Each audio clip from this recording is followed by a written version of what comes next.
KLF ഉദ്ഘാടനം മുഖ്യമന്ത്രി കോഴിക്കോട് നിർവഹിക്കുന്നു. തത്സമയം സൃഷ്ടിക്കായി പ്രതിബദ്ധതയോടെയാണ് ഇവിടെ സർക്കാർ പ്രവർത്തിക്കുന്നത്. മൂന്നാം സഹസ്രാബ്ദ ഘട്ടത്തിലെ കേരളത്തിൻ്റെ അതിജീവനത്തിൻ്റെ വഴി അതാണെന്നാണ് നാം കാണുന്നത്. ആ വഴിക്ക് അതിവേഗത്തിൽ മുന്നേറാൻ ലോകവിജ്ഞാന ഘടനയുമായി നമ്മുടെ വിജ്ഞാന ഘടനയെ അഭേദ്യമാം വിധം ബന്ധിപ്പിക്കേണ്ടതുണ്ട്. അതാകണം സകല സാംസ്കാരിക പ്രസ്ഥാനങ്ങളും സംയുക്തമായി ചെയ്യേണ്ടത്. ആ ഉത്തരവാദിത്വ ബോധം ഉൾക്കൊണ്ട് DC ബുക്സ് പ്രവർത്തിക്കുന്നു എന്നതിൻ്റെ ഏറ്റവും നല്ല ഉദാഹരണമാണ് ശാസ്ത്ര വൈജ്ഞാനിക രംഗങ്ങളിലെയും മറ്റ് വിവിധ മേഖലകളിലെയും ഒട്ടനവധി നോബൽ ജേതാക്കളടക്കമുള്ള പ്രതിഭകളെ ക്ഷണിച്ചു വരുത്തി ഇവിടെ സർഗാത്മകമായ സംവാദത്തിൻ്റെ അന്തരീക്ഷം ഒരുക്കുന്നത്. ഈ നല്ല കാര്യം മുൻനിർത്തി DC ബുക്സിനെയും അതിൻ്റെ ഇപ്പോഴത്തെ നേതൃത്വം ചുമതല വഹിക്കുന്ന ശ്രീ രവി DC-യെയും ഹാർദമായി അഭിനന്ദിക്കട്ടെ. വിജ്ഞാനത്തോട് മാത്രമല്ല DC ബുക്സ് കരുതൽ കാട്ടുന്നത്, മനുഷ്യത്വത്തോട് ആകെ തന്നെയാണ്. 2018 നൂറ്റാണ്ടിലെ മഹാപ്രളയഘട്ടത്തിൽ അവരെ ചെയ്ത കാര്യങ്ങൾ ഈ ഘട്ടത്തിൽ പ്രത്യേകം ഓർക്കുകയാണ്. മുൻകാലങ്ങളിൽ നമ്മുടെ ഗ്രാമങ്ങളിലടക്കമുള്ള വായനശാലകളും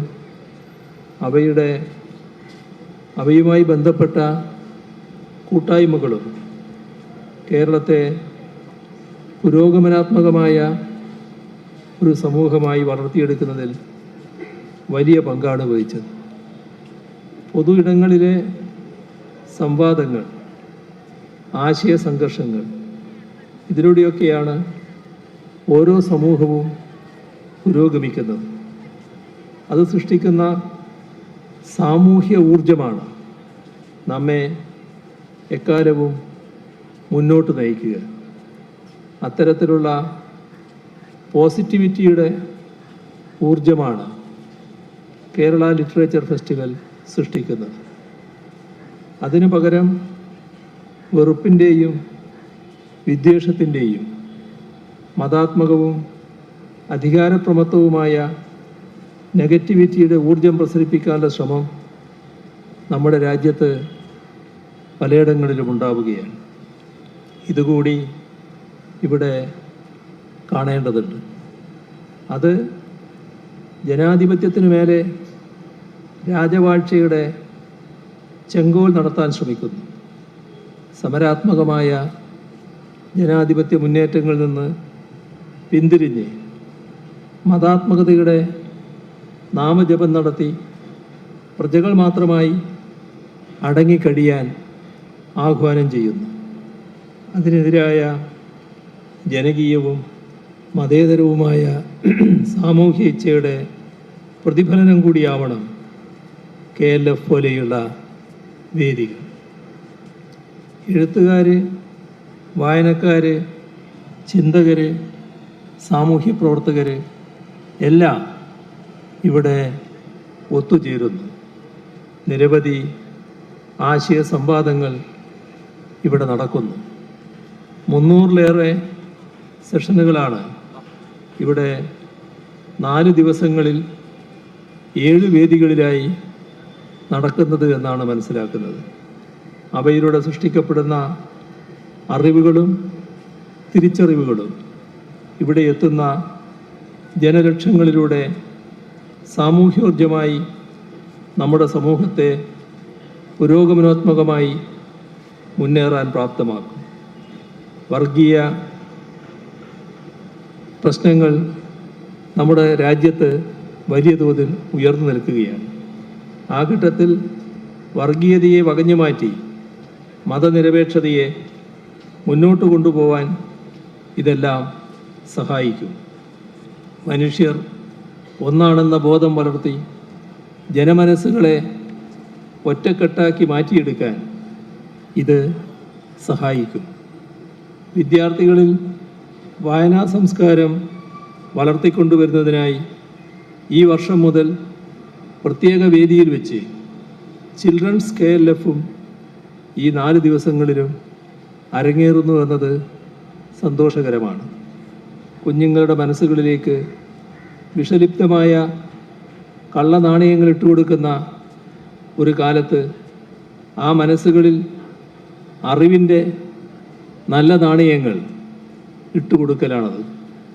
കുഞ്ഞു മനസ്സുകളിൽ കാലുഷ്യത്തിന് പകരം സ്നേഹം നിറക്കലാണത്. സമൂഹത്തിൻ്റെ ഭാവിയെ കരുതിയുള്ള ഈ ഇടപെടൽ തീർത്തും മാതൃകാപരമാണ്.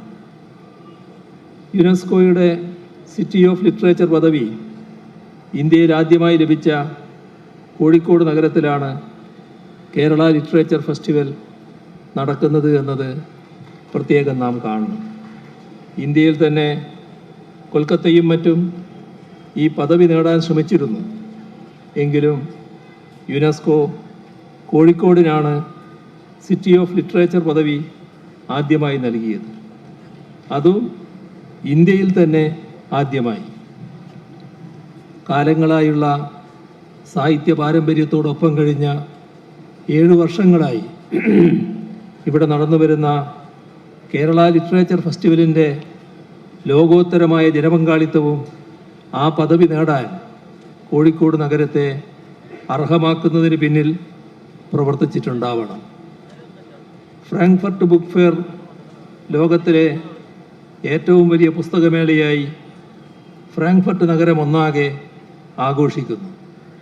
അതുപോലെ തന്നെയായി ലോകത്താദ്യമായി സിറ്റി ഓഫ് ലിറ്ററേച്ചർ പദവി നേടിയ എഡിൻബറയിലെ സാഹിത്യോത്സവവും. അവർ നഗരത്തെരുവുകൾക്കും പൊതു ഇടങ്ങൾക്കും പുസ്തകങ്ങളുമായോ സാഹിത്യവുമായോ ബന്ധപ്പെട്ട പേരുകൾ നൽകുകയും സാഹിത്യോത്സവത്തിൽ മുഴുവൻ നഗരവും പങ്കെടുക്കുകയും ചെയ്യുന്നു.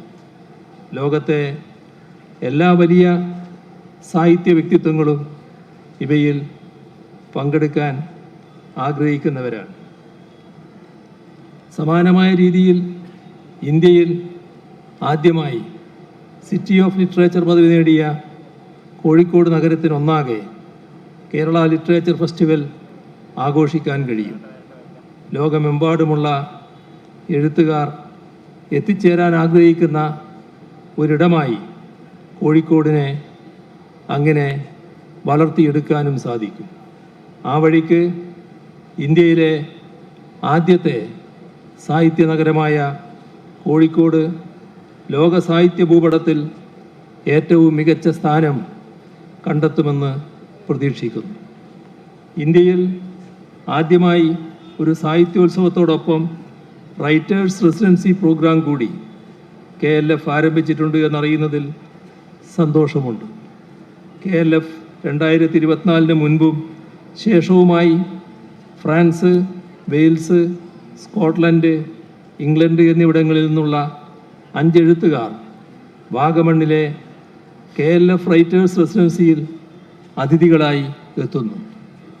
ഇങ്ങനെ വിവിധ രാജ്യങ്ങളിലുള്ള എഴുത്തുകാരെ കേരളത്തിലേക്ക് എത്തിക്കാൻ കഴിയുന്നത് കേരളത്തെ ആകെ തന്നെ രാജ്യാന്തര തലത്തിലേക്ക് എത്തിക്കാൻ സഹായകമാകും. DC കിഴക്കേമുറി ഫൗണ്ടേഷനാണ് കേരള ലിറ്ററേച്ചർ ഫെസ്റ്റിവൽ സംഘടിപ്പിക്കുന്നത്. നമ്മുടെ സാമൂഹ്യ സാംസ്കാരിക മണ്ഡലങ്ങളിൽ പൊതുവിലും പുസ്തക ലോകത്ത് സവിശേഷമായും നിറഞ്ഞു നിന്ന വ്യക്തിയായിരുന്നു സ്വാതന്ത്ര്യ സമര സേനാനി കൂടിയായിരുന്ന DC കിഴക്കേമുറി. ലോകത്ത് ആദ്യമായി സാഹിത്യരംഗത്തുള്ളവരുടെ ഒരു സഹകരണ സംഘം ഉണ്ടാക്കുന്നതിന് വേണ്ടി പ്രവർത്തിക്കുകയും ആ സഹകരണ സംഘം വഴി നിരവധി പുസ്തകങ്ങൾ പ്രസിദ്ധീകരിക്കുന്നതിന് ദീർഘകാലം നേതൃത്വം നൽകുകയും ചെയ്യുകയുണ്ടായി അദ്ദേഹം. കേരളത്തിലെമ്പാടും വായനശാലകൾ സൃഷ്ടിച്ച ഗ്രന്ഥശാല പ്രസ്ഥാനത്തിന് തുടക്കമിട്ടവരിൽ ഒരാളായിരുന്നു അദ്ദേഹവും. NBS എന്ന പുസ്തകശാല ശൃംഖല സ്ഥാപിച്ചതും അദ്ദേഹം അടക്കമുള്ളവരാണ്. അങ്ങനെ പല രീതിയിൽ അദ്ദേഹം കേരളത്തിൻ്റെ വിവിധ മേഖലകളിൽ വ്യക്തിമുദ്ര പതിപ്പിച്ചിരുന്നു. ഇന്ത്യയിലെ ആദ്യത്തെ 100% സാക്ഷര നഗരം എന്ന നില കോട്ടയത്തിന് നേടിക്കൊടുക്കുന്നതിന് പിന്നിലും അദ്ദേഹത്തെ പോലുള്ളവരുടെ പ്രവർത്തനങ്ങൾ വലിയ തോതിൽ ഉപകരിച്ചിരുന്നു. അദ്ദേഹത്തിൻ്റെ നാമത്തിലുള്ള ഫൗണ്ടേഷൻ ഇങ്ങനെയൊരു സംരംഭത്തിന് മുൻകൈയെടുത്തത് ലോകത്തിലെ തന്നെ ഏറ്റവും ജനപങ്കാളിത്തമുള്ള ലിറ്ററേച്ചർ ഫെസ്റ്റിവലാക്കി ഇതിനെ വളർത്തിയതും എല്ലാം കൊണ്ടും അഭിനന്ദനാർഹമായ കാര്യമാണ്. വിഷയവൈവിധ്യം കൊണ്ടും ആശയവൈപുല്യം കൊണ്ടും പങ്കെടുക്കുന്നവരുടെ എണ്ണം കൊണ്ടും ജനപങ്കാളിത്തം കൊണ്ടും ഏറ്റവും മുന്നിൽ നിൽക്കുന്ന കേരള സാഹിത്യോത്സവം, അങ്ങനെ അതിലെല്ലാം എത്തിച്ചേർന്ന എല്ലാവരെയും അഭിവാദ്യം ചെയ്തുകൊണ്ട് ഈ സാഹിത്യോത്സവത്തിൻ്റെ ഔപചാരികമായ ഉദ്ഘാടനം നിർവഹിച്ചതായി ഒരിക്കൽ കൂടി അറിയിച്ചുകൊണ്ട് അവസാനിപ്പിക്കുന്നു. നിങ്ങൾക്കെൻ്റെ സ്നേഹാഭിവാദനം. നന്ദി സാർ. ഏഷ്യയിലെ ഏറ്റവും വലിയ സാഹിത്യോത്സവമായ KLF കേരള ലിറ്ററേച്ചർ ഫെസ്റ്റിനാണ് ഇപ്പോൾ തുടക്കം കുറിച്ചിരിക്കുന്നത്. മുഖ്യമന്ത്രി പിണറായി വിജയൻ ഉദ്ഘാടനം ചെയ്യുകയായിരുന്നു. രാജ്യത്ത് മതേതരത്വത്തിൻ്റെ ഭാവം സംരക്ഷിക്കാൻ പ്രത്യേകിച്ച് ഇത്തവണ ചിൽഡ്രൻസ് ലിറ്ററേച്ചർ ഫെസ്റ്റ് കൂടി ഏർപ്പെടുത്തുന്നു എന്നതിൻ്റെ പ്രസക്തിയെ സംബന്ധിച്ചും മുഖ്യമന്ത്രി ഓർമ്മിപ്പിച്ചു.